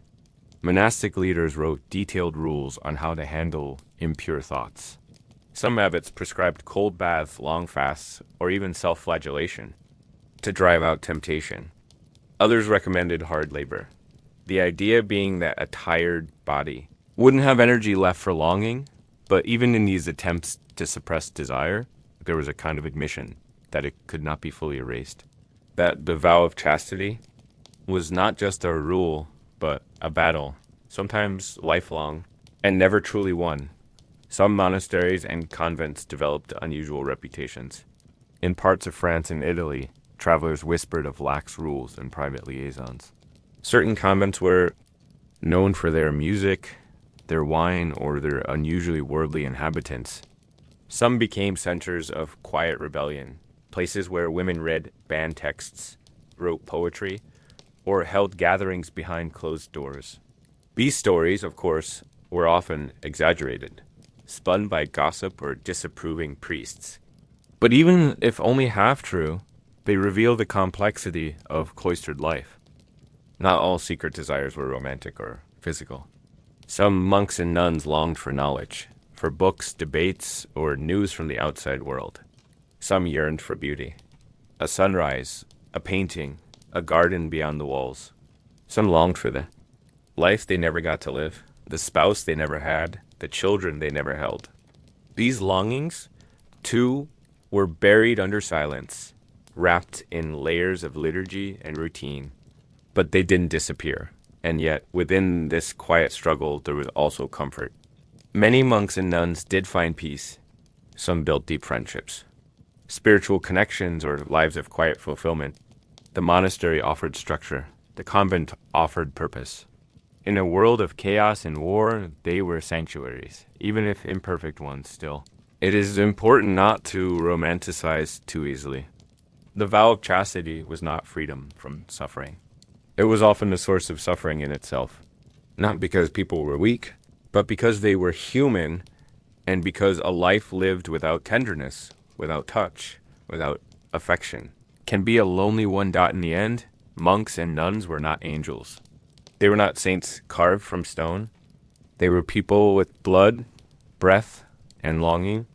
People who prayed by candlelight and sometimes wept in the dark. Who whispered confessions not only to God, but to themselves.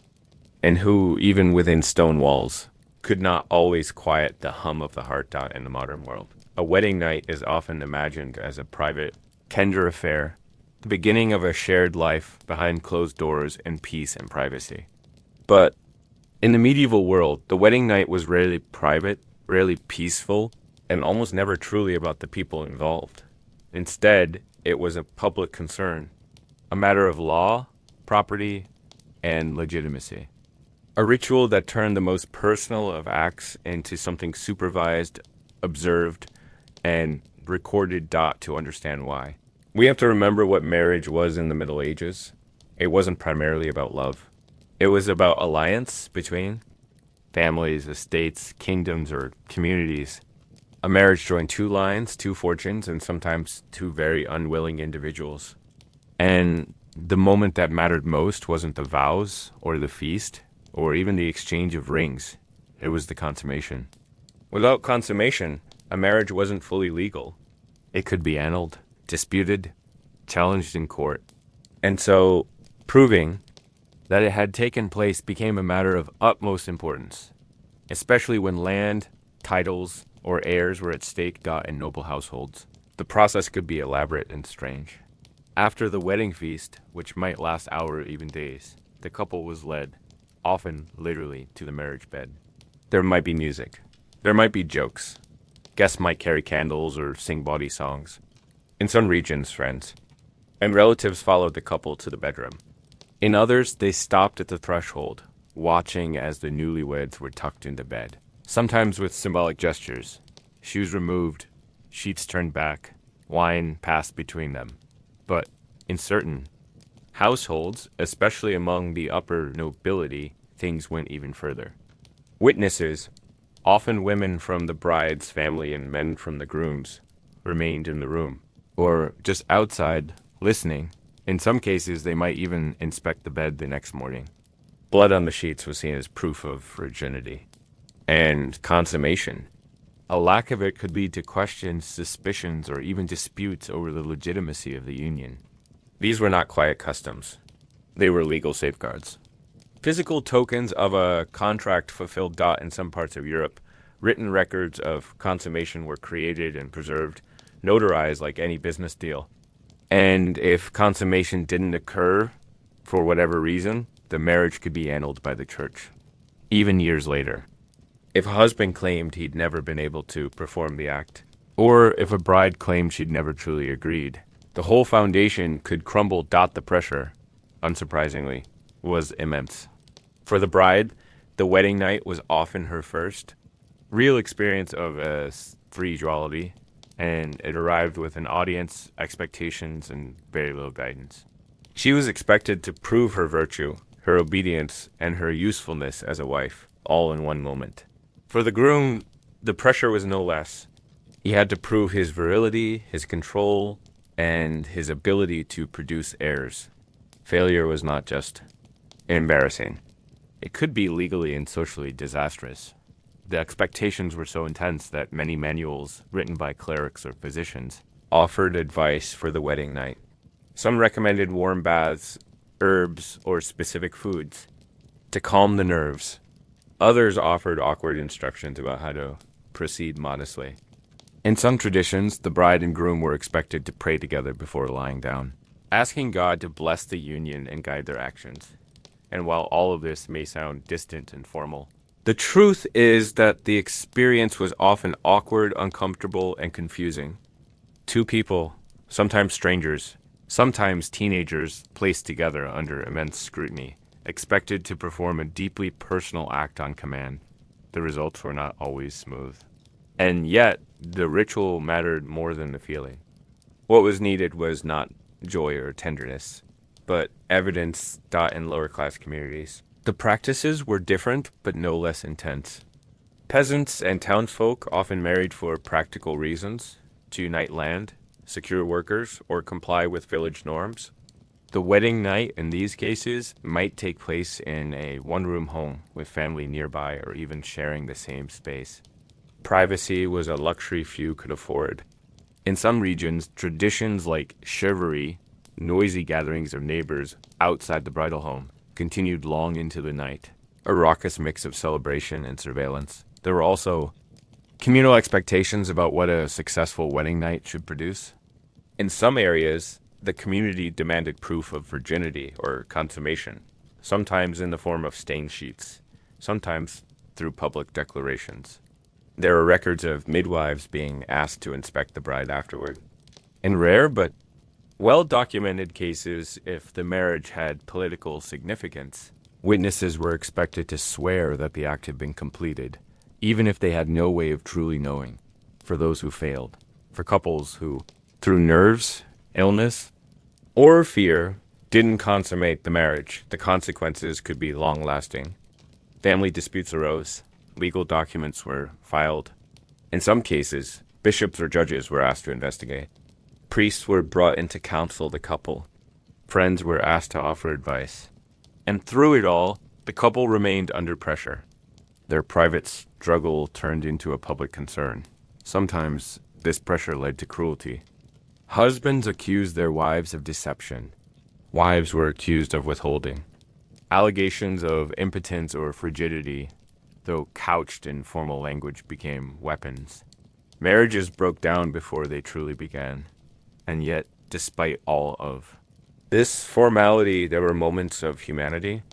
Some couples, though forced together by family or law, found tenderness, laughter, even love. The wedding night may have begun as a ritual, a performance, but for some, it softened into a beginning. A shared look in the candlelight, a whispered apology, a hesitant kindness. For others, it remained something else, a memory of pressure, discomfort, or worse. A night remembered not for what it meant, but for what it demanded. And so, the marriage. Night in the medieval world was never just one thing. It was a spectacle, a ceremony, a test, sometimes a trauma, sometimes a quiet start, but never, ever entirely private. Behind the tapestries and under the heavy covers, medieval couples did. What they were told or tried, they acted their part. They followed the script. And in doing so, they reminded the world of what mattered most to medieval society: control, legacy, and the illusion that even intimacy could be managed, measured, and witnessed. In the medieval world, a woman's life was often defined by who she belonged to. First her father, then her husband, then her son. But there was one moment when that chain could quietly loosen. That moment came with ideal, a W dot. It wasn't romantic. It wasn't easy. But for some medieval women, widowhood was the first, and sometimes only, chapter of life in which they could breathe a little more freely. And from that quiet freedom came small rebellions, some legal, some personal, some hidden in plain sight. Let's begin with the loss itself. Death was everywhere in the medieval world. War, plague, childbirth, famine, all conspired to take lives early and often. Many women became widows young, sometimes in their 20s, sometimes in their teens. Some had children, others didn't. Some inherited land or wealth. Most inherited worry. What happened to a widow next depended almost entirely on where she lived, how much money she had, and who her husband had been in noble circles. Widowhood was a careful dance of ritual and rites. A noblewoman whose husband had died might inherit a dower, land, or income set aside for her support, separate from the family's main estate. The dower was meant to keep her comfortable, to protect her dignity. In practice, it was a negotiation. Lawyers, in-laws, and local lords all had opinions.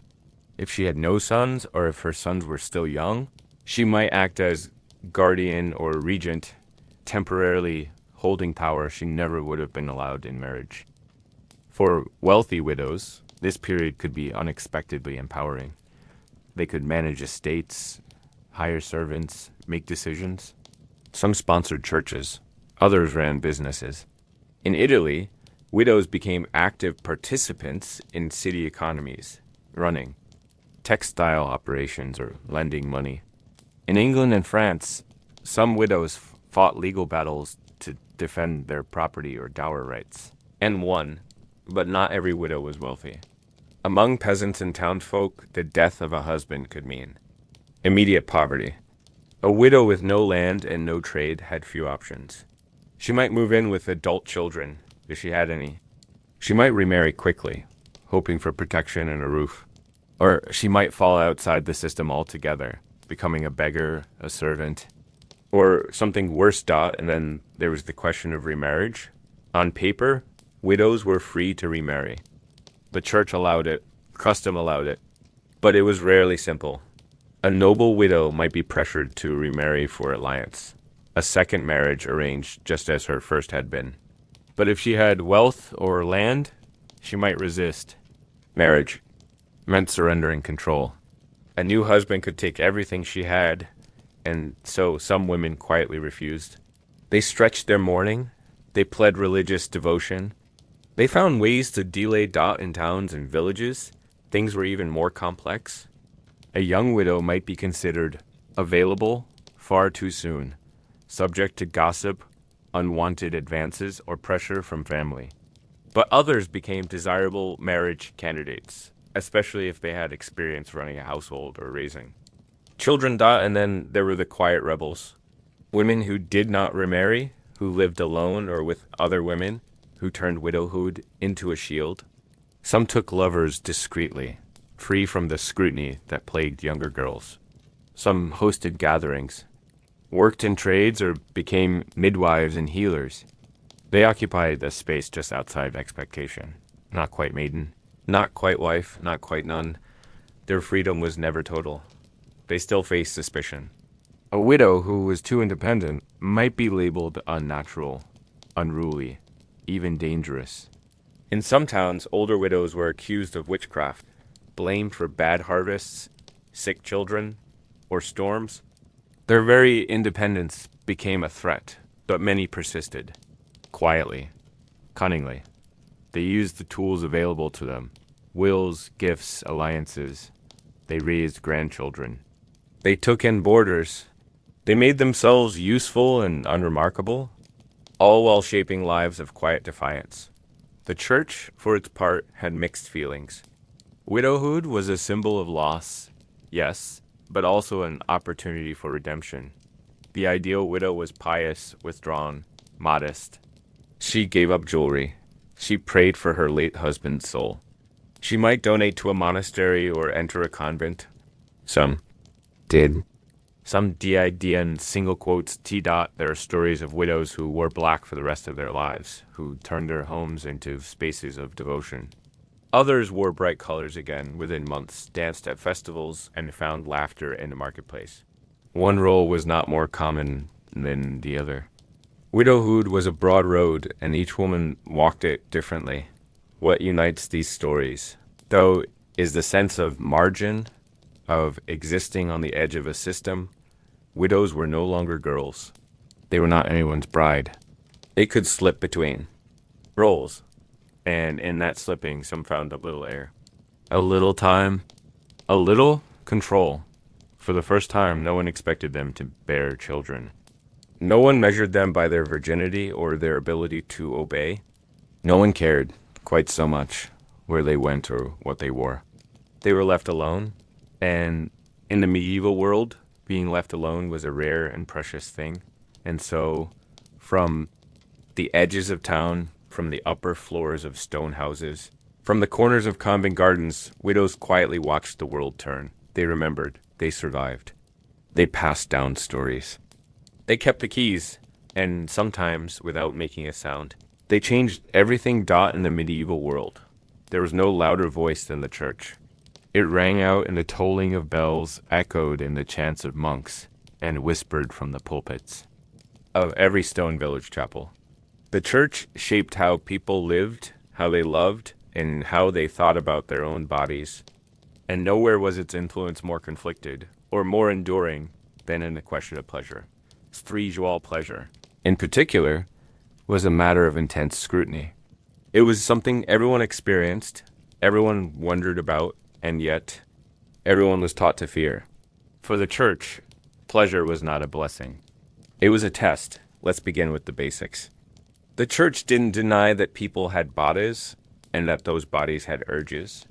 It wasn't naive, but it was deeply suspicious of those urges. The idea was that S3X was permissible only within marriage, and even then, only for one reason. Procreation, not love, not connection. Certainly not enjoyment. Just the making of more souls. And so. The ideal S3X act, according to most medieval theologians, was one that was reluctant, brief, and dry of feeling. It was duty, not delight. Married couples were expected to perform the act as a kind of spiritual labor, something to be done without enthusiasm, like sweeping the floor or paying taxes. This attitude wasn't just theoretical. It was detailed, obsessive, and at times almost absurd. Medieval confession manuals, thick books used by priests to guide sinners through repentance, include page after page on S3X sins. There were instructions for how to question parishioners. Had they experienced pleasure during the act? Had they used unapproved positions? Had they thought lustful thoughts? Even within marriage, too much enjoyment was suspect. The worst sin, of course, was fornication, S3X outside of marriage. But close behind were sins like adultery, masturbation, homosexuality, and even S3X during holy days or while pregnant. Each act had a price in penance, a certain number of prayers, fasts, or pilgrimages required to cleanse the soul. And yet, despite all this fear and regulation, people were people. Desire didn't vanish because a priest said it should. And so the church found itself in a constant state of contradiction, preaching purity while quietly tolerating impurity. Some priests, especially in small towns, turned a blind eye to the behaviors of their flock. Others preached fire and brimstone. But behind closed doors, even clergy were not immune. There were countless scandals, bishops with mistresses, monks with secret families, priests caught in brothels.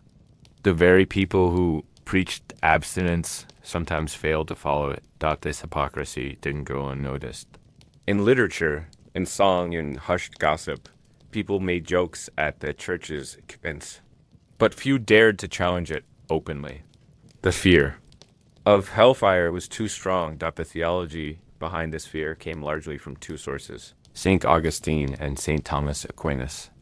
Augustine, writing in the 4th century, believed that original sin, the fall of Adam and Eve, had permanently corrupted human desires. He argued that S3X pleasure was the evidence of this corruption. Even within marriage, it was a mark of weakness. Only by controlling the body could one hope to save the soul. Aquinas, writing in the 13th century, expanded on this. He created elaborate categories of sin, ranking different S3X acts in a kind of moral hierarchy. At the top were natural acts, marital S3X for procreation. At the bottom were unnatural acts, everything else. This system was deeply influential. It shaped church law, public morality, and the way people thought about themselves. For centuries, and yet buried in all of this, there were small moments of kindness. Some theologians acknowledged that pleasure, if not sought selfishly, could be a byproduct of love. A few sermons gently encouraged tenderness between spouses. Some confessors, especially in rural areas, offered leniency. They understood that humans were fragile, that guilt could be crushing, and that endless penance solved nothing. There were also mystics, strange, luminous figures on the fringes of church authority, who spoke of divine love in language that bordered on the S3X. Female mystics, like Hildegard of Bingen or Julian of Norwich, described union with God in terms of ecstasy, of surrender, of spiritual desire. Their visions were not about bodies, exactly, but they were about intimacy, deep, trembling connection. In a way, they reclaimed pleasure as something holy. Not fleshly pleasure, perhaps, but a different kind. A whisper of the divine. For ordinary people, though, the rules remained rigid. Pleasure was dangerous. It needed to be confessed, controlled.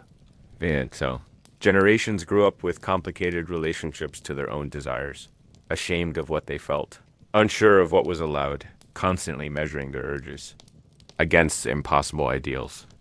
And yet, in the quiet, away from the sermons and the confessionals, life continued. Lovers still met beneath trees. Couples still held hands after curfew. Young people still dreamed, still kissed, still whispered in the dark. They did not always confess. They did not always repent. Some married, some didn't. Some lived with guilt. Others shrugged it off. The church's view may have been stern, but human nature was gentle, messy, warm, persistent, And so across the centuries, between the weight of sin and the pull of desire, people found their own balance. Some obeyed, some rebelled. Most did a little both dot, and perhaps. In the end, the real story of pleasure in the Middle Ages isn't about what was forbidden or punished, but what quietly endured, in spite of it all dot at a time before texting. Before phone calls, before even widespread literacy, there was still love, and longing, and waiting. There were hearts that beat faster when a name was spoken, and silences that ached in the absence of someone dear. In the medieval world, where marriage was often transactional and rules about romance were strict, love still found its voice, quietly, carefully, through ink and parchment. Medieval love letters are one of the most surprising and tender windows into the past. They don't roar with passion. They don't shimmer with Hollywood-style declarations, but they pulse with something else, something quieter, a patient kind of intimacy, a whispered kind of truth. Let's begin with who wrote them. Contrary to what we might expect, love letters weren't limited to nobles or poets. While literacy was rare among peasants, it was growing among the merchant class, and among clergy, students, and educated women in convents. Monks and nuns often had access to writing materials. Scribes in cities offered their services to those who couldn't write themselves. So even in a world where most people didn't have books, love letters still passed between hands, sometimes openly, sometimes hidden in sleeves or sewn into hems. Some of the earliest surviving love letters come from courtly traditions, noblemen writing to unattainable ladies, using poetic forms and metaphors drawn from chivalric romance.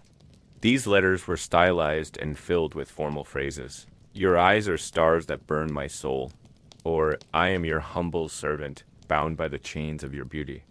But beneath the flourishes, you can hear something real, a need to be noticed, a hope that the letter will be kept, or reread, or answered. In some cases, these letters were never meant to be sent. They were exercises in longing, written to be burned or buried, or kept in a secret chest. A kind of therapy for the heart. A way of imagining closeness when physical distance or social rules kept people apart. But not all love letters were between nobles. In towns and villages, merchants' wives and apprentices wrote to one another. Soldiers on campaign sent letters home to sweethearts or wives, describing the cold, the fear, the ache of missing a familiar voice. Monks confessed feelings they didn't understand. Nuns wrote to each other with a mix of affection and devotion that defied neat categories. One famous collection of love letters comes from Abelard and Heloise, a tragic pair of 12th century lovers whose story is part passion, part philosophy, and all heartbreak. He was a brilliant scholar. She, his equally brilliant student. Their affair became public, and after a secret marriage and a brutal punishment, they were separated, he to a monastery, she to a convent. What remains of them are their letters, full of regret, intellect, longing, and complicated love. Heloise, in particular, writes with clarity and pain, challenging the church's view of love, marriage, and duty. Her voice cuts across the centuries. I would rather be your mistress than the empress of the world, she writes. Not to flatter him, but to assert that love, true, felt, embodied love, mattered more than status or safety. In her words, we see the full weight of medieval intimacy, sacrificial, dangerous, unforgettable. Other letters are lighter. A young woman writing to her fiancé might ask about his health, his travels, whether he still thinks of her at night. A man might write from a distant town, apologizing for a long silence, promising gifts, reminding her of a shared moment by the river. Some letters were dictated to scribes. Others were written by trembling hands in cramped Latin or local dialect, with smudged ink and uneven lines, and there were tokens too. A lock of hair enclosed, a pressed flower, a piece of ribbon. These small gestures said what words sometimes could not. They turned love into something touchable. Of course, not every love letter was innocent. Some were written in secret, between people who were not supposed to be together. Affairs between married women and traveling knights. forbidden romances between clergy and townsfolk. These letters often carried real risk. Discovery could mean public shame, excommunication, or worse. But still they were written. Love refused to obey rules. Sometimes the letters were humorous, full of teasing, wordplay, inside jokes. We often imagine the medieval world as stiff and joyless, but love letters tell us otherwise. They show playfulness, personality. They remind U.S. that romance wasn't always tragic. Sometimes it was fun, awkward, hopeful, familiar, and sometimes it was lonely. Many letters speak of waiting, of cold nights, of wondering whether the other person has forgotten. There are letters that end not with declarations, but with quiet pleas. Please write soon, or I await your reply if you still think of me. There's something deeply human in the fragile hope that your feelings are returned, that your words were read, held, maybe even kissed before being tucked away in convents and monasteries. Love letters were sometimes disguised as religious devotion. A nun might write to a former lover in the language of prayer. A monk might confess feelings for a fellow brother in poetic terms, using metaphors that blurred the line between divine and human desire.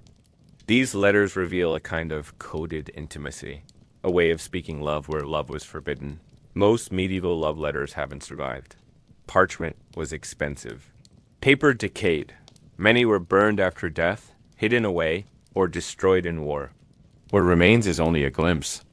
But that glimpse is enough to know that intimacy lived in the Middle Ages, quietly, stubbornly, and with more nuance than sermons ever allowed. Not all love was dramatic. Much of it was ordinary. A man writing to his wife to say the chickens were sold. A woman asking her husband to return before winter. A girl writing to a boy she might never marry, just to say, I still remember the way you smiled. These aren't grand stories. But they're real. They remind us that even in a world ruled by rules of purity, hierarchy, doctrine, and control, there were still hearts that beat too fast. Hands that trembled while writing, and moments when a letter was more than ink. It was a lifeline, a prayer, a hope dot, and perhaps in the quiet dark of some candlelit bedroom, someone read those words again and again, until they knew them by heart. Not because they were poetic, not because they were perfect, but because they were true.